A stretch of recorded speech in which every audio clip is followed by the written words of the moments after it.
Let's now consider a different type of example. Find the total earnings.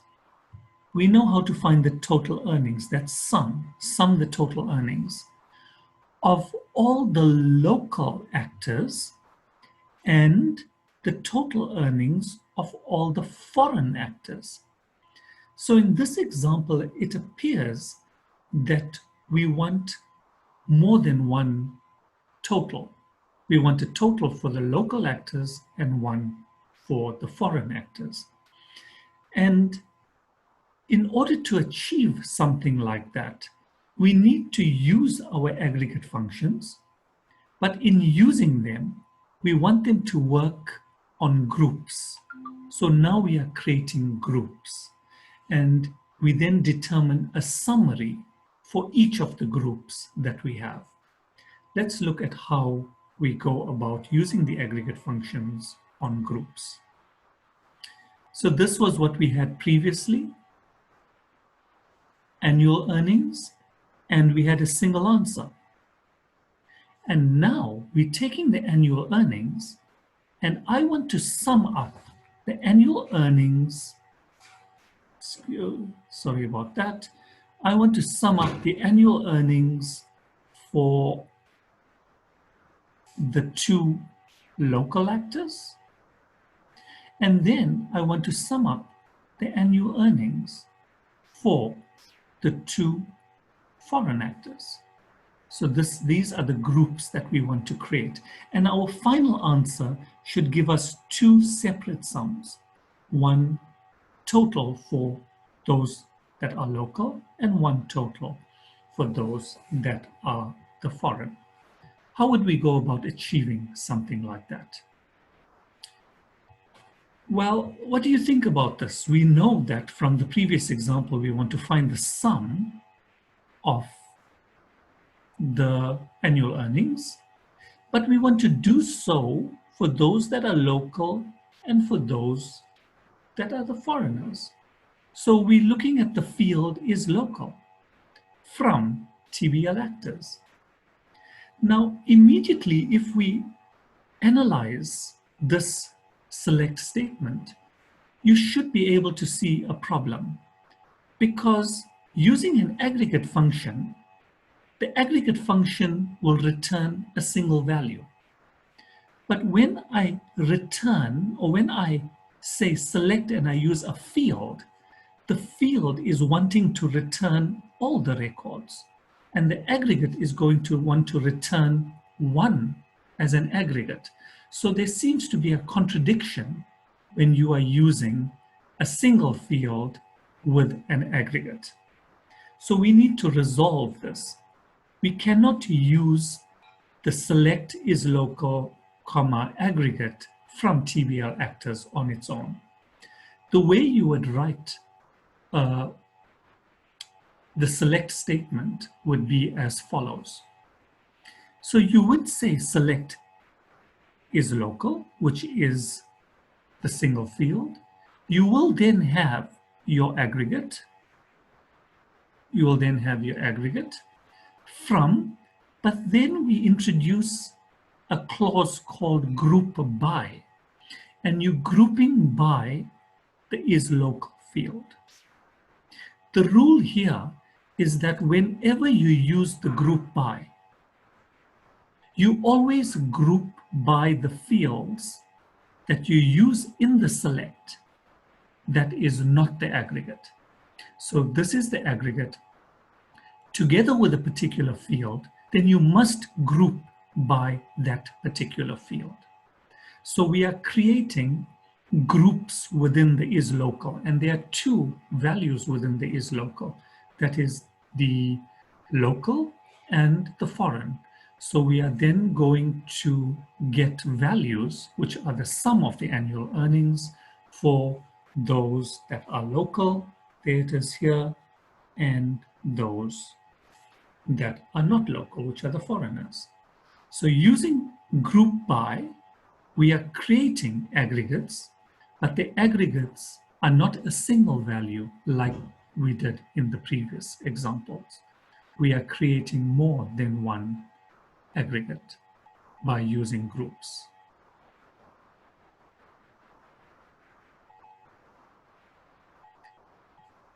The group by statement groups rows that have the same values into summary rows, and these summary rows are more than one of our rows that we get returned. So let's look at the next example. Display the oldest local actor. Oldest, we know that's the max. And the oldest again for the foreigners. So we want the oldest for the foreigners. So if we look at the age, because that's the oldest, but remember that we're looking at two groups. So that is the local, and this is the foreigners. So who's the oldest in the local? The oldest is 25. And if you look at the foreigners, 13 and 50. So the oldest there is 50. So here we want the oldest local actor. The oldest local actor will give me 25. And the oldest foreign actor in that case will give me a value of 50. How do we go about writing that SQL statement? So again, our groups are created with isLocal, and we want max age, which is the way we would use our aggregate function, from TBL actors, and we are grouping by isLocal. Remember the rule, we must group by that particular field that is included with the aggregate function. And this is just our alias, which is for our heading. So oldest age, there's our alias. Oldest age is local, 25, and the foreigner, oldest age is 50. So let's look at this particular SQL statement. We've got two fields that are being used with an aggregate. Immediately, when you see an aggregate with a field, it has to have a group by. So that should be your indicator. Aggregate with a particular field, we need to be creating groups. But is it sufficient to just use group by isLocal? No, that will result in an error. So you cannot do that. If you're going to have multiple fields in your select with an aggregate, then you have to group by both of those fields that you have. And that's also then going to alter your answer, because now you're creating groups based on the actor name. And the actor name, we had 4 actors, all of them had unique names. So we are creating 4 groups for each of the unique values that we have. So if you choose to use something like this, understand the implication it's going to have when the groups are created. Let's take another example. Display the actor's first name and the average age. So average age, that's an aggregate. And we want the actor's first name, the actor's first name. And with the first name, we are referring to this particular column. In this example, we are adding a new record. So we're adding Tigger Jones.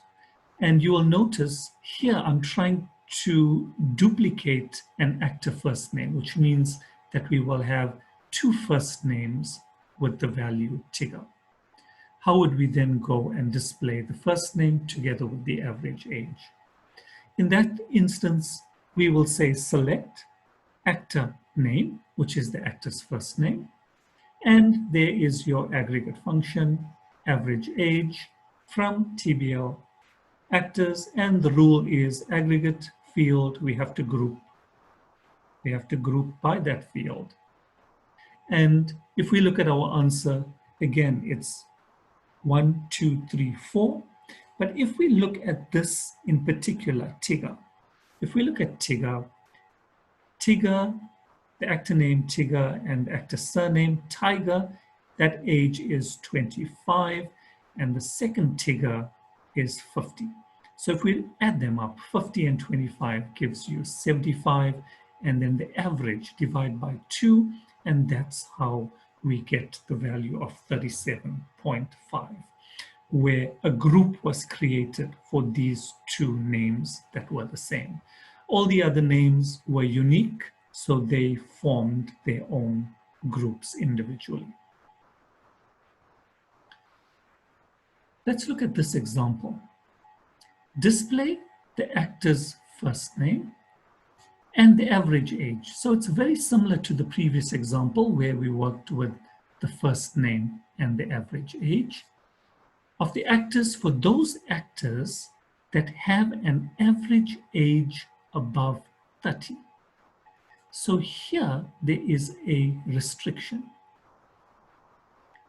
There's a restriction. So we want the actor first name, we want the average age, but only for those actors that have an average age above 30. So as we had in the previous example, we said select actor name, average age, and then we brought in our group bar. So this is exactly as was the case in the previous example. But how do we now restrict having the age, the average age above 30? So if you had to guess, you would think, well, the where clause is what we use to create a restriction.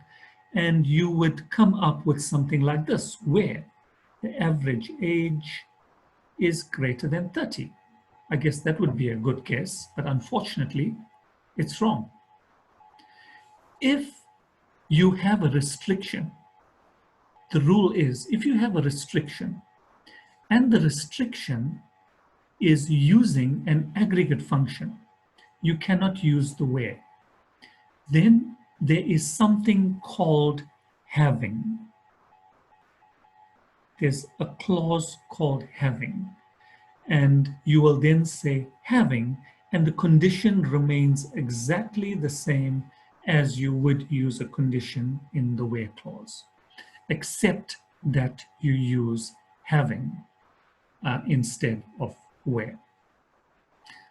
And in that case, you would then get two records that are being returned, and these are the average ages, where the average age is greater than 30. You'll notice the average is greater than 30. So just to summarize, when do you use where, when do you use having? Both deal with restrictions, and that the condition itself does not change in either case. But when you're using where, the restriction is used on a particular field. The restriction of the where is on a particular field.